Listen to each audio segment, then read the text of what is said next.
What's up, everybody? My name is Tucker, and today's video we're going to be talking about DeAndre Ayton. If you enjoy the video, make sure to leave a like rating on it. Check out my socials down in the description below as well, and let's go ahead and get started. Luka Doncic, Jaren Jackson, Trae Young, Wendell Carter, Shai Gilgeous-Alexander, Michael Porter Jr., Kevin Huerter, Grayson Allen, Robert Williams, and Suns teammates Landry Shamet and Mikal Bridges have all gotten extensions worth over $1 billion total from the 2018 NBA draft class, but DeAndre Ayton, the first pick in that draft, has not. And as a result, he is set to become a restricted free agent in this upcoming offseason. This is something that we talked about a week ago when a story was leaked to Woj where it was explained that the conversations, the negotiations were not going particularly well. Ayton wanted a full 5-year max, just like what Luka got, like what Trae Young got, like what Michael Porter Jr. got. And the Suns were reluctant to give that to him for a variety of reasons that we'll get into. But the bottom line is DeAndre Ayton will be a free agent in this upcoming offseason. Granted, it's restricted free agency. However, for a team coming off of a surprising finals run, a team that I literally just picked yesterday to make the finals again this upcoming season, this kind of potential dysfunction is certainly not a good thing. So let's talk about the extension itself. Apparently, Ayton wants the 5-year max. The Suns don't want to give him a 5-year max. A couple of reasons why that might be the case. We talked about the lower value in general of the 5 spot in the NBA. Teams are much more willing to put up big numbers for perimeter players that can create shots, or a big guy that can create shots, and for his teammates like Jokic, like Embiid. But if you're DeAndre Ayton and you're a very, very good player, but you're not an offensive focal point, teams are reluctant to give you huge money because they feel like they can get good value at the 5 spot from just rim rolling, rim defending, rebounding bigs for much, much cheaper than the $30+ million a year that DeAndre Ayton is going to command in free agency, or if the Suns give it to him. Also for Phoenix specifically, as was showcased yesterday, they have a lot of dudes they need to pay. They paid Chris Paul. They have Devin Booker on an extension. They signed Mikal Bridges to 4 years, $90, and they signed Landry Shamet to a 4-year contract worth about $10 million a year as well. Now, granted, should they have prioritized DeAndre Ayton above both of those guys, and certainly Shamet?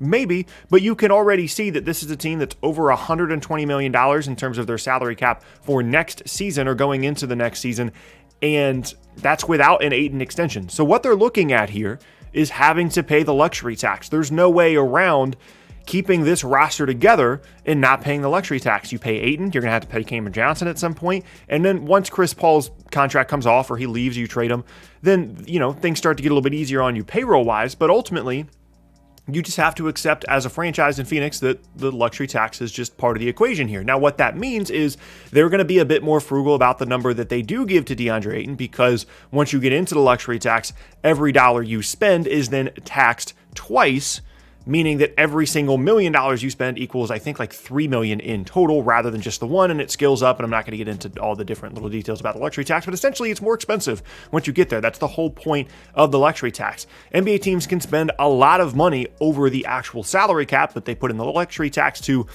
punish teams for going that high up over the salary cap, and that's the situation that Phoenix is now facing. And what this has led to is a reportedly unhappy DeAndre Ayton. If you go and read the Woj article, there's some interesting little points in there about how he's unhappy. He wanted the full 5-year max, and the Suns weren't going to give him the full 5-year. They flirted with a shorter max contract, 3 years, 4 years, but Woj says they never actually offered it. Or at least that's what Ayton feels like. They never actually got that offer. And so how that reads to me, which is just purely speculation, is that's the Suns' way of saying, hey, look, we offered him a max. He didn't take it. That's DeAndre Ayton's fault. Well, okay, I don't know if you actually offered it to him, and it's on a shorter range when you're seeing 4 or 5 different guys getting a max contract or close to it in this draft class. And obviously Ayton, he's going to want his money. I mean, this is a guy that was playing incredibly well in the postseason last year. They don't make the finals without DeAndre Ayton. They didn't have a backup for him. He had to do a ton for that team and played really well in the Lakers series initially, had great improvement. And again, he's the former number 1 overall pick. Like, when you draft the guy, assuming it goes well, you have to operate on the assumption that you're going to have to pay him hopefully a max. You're hoping when you pick a guy with the first pick in the draft, you're hoping to give him a rookie max extension. Now, granted, like I said, there are obstacles to this, but ultimately, you're going to have to pay DeAndre Ayton if you want to keep him. I mean, this is a team that made the finals. You can't just start breaking down the team right after you made the finals, even with some of the history that this owner does have with maybe getting a little bit cheap with his players, even when they are potentially in contention going back to the Steve Nash era. So let's just say that DeAndre Ayton's really unhappy and he wants to leave. Well, the problem is he doesn't really have any leverage. This is similar to the Zion situation, just a little bit accelerated because he was drafted in 2018, where,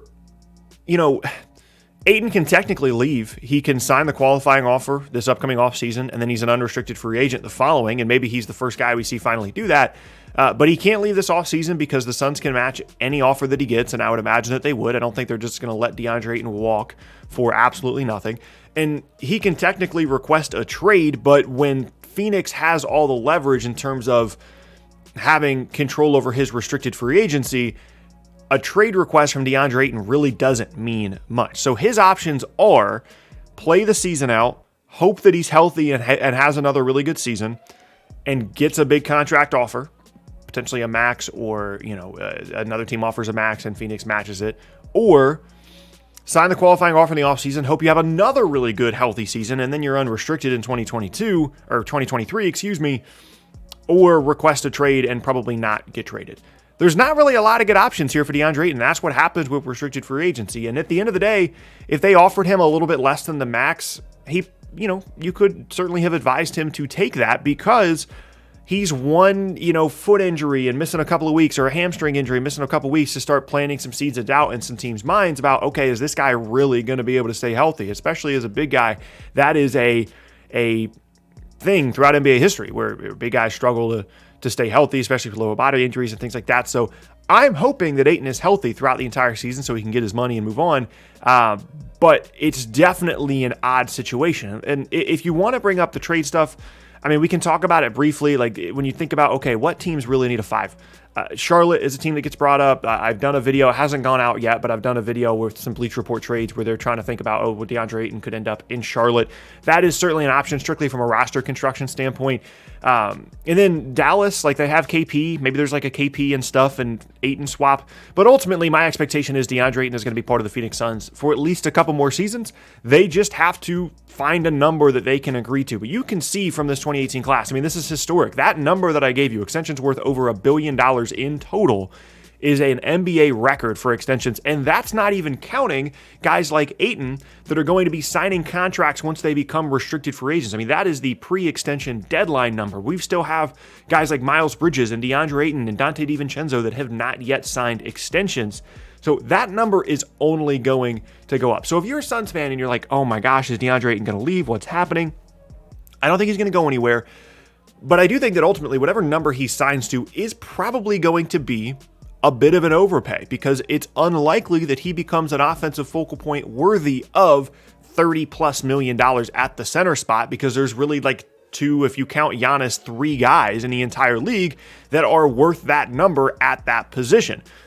But that goes back to the decision to draft DeAndre Ayton in the first place. The things that I'm talking about big guys, about their value, and about how you can get really good bargain value in free agency at the 5 spot. We knew all those things when the Suns drafted DeAndre Ayton first in a class that included not only Luka, but then, of course, also Trae Young, as we've now learned is a very, very good NBA player. We knew all of these things about the 5 spot at the time they made the decision to select him first overall, and now we're starting to see some repercussions from that. Now, it's difficult to criticize a team that did just make the finals and a team that I picked to make the finals again this upcoming season, but these kinds of ripple effects are things that you should have thought about when you drafted Ayton, when you traded for Chris Paul, when you went and got Mikal Bridges in the same draft class. You have to have a plan that involves all of these things working out well. And once that happens, that plan has to include we're going to be in the luxury tax. So unless something crazy happens from an ownership standpoint, which to this point, there's been no indication of. They've paid Chris Paul, they paid Mikal Bridges, they paid Landry Shamet. They should be paying DeAndre Ayton as well. So unless something crazy happens, I don't think he's going to leave. However, there's always that thing in the back of your mind in Phoenix that thinks, is ownership going to screw this up? There's still room for that, but I would expect him to just sign a new contract in restricted free agency, return to Phoenix, and go from there, assuming he's healthy for the entire season. But that is going to be the end of today's video, and I thank you guys very much for watching. Once again, my name is Tucker. If you missed any of my previous videos, be sure to check out the boxes on screen. Enjoy basketball tonight. Hope you guys have an awesome rest of your Tuesday. I'll be watching basketball tonight as we start the NBA season. And hope you guys have an awesome rest of your day, and I will see you all next time.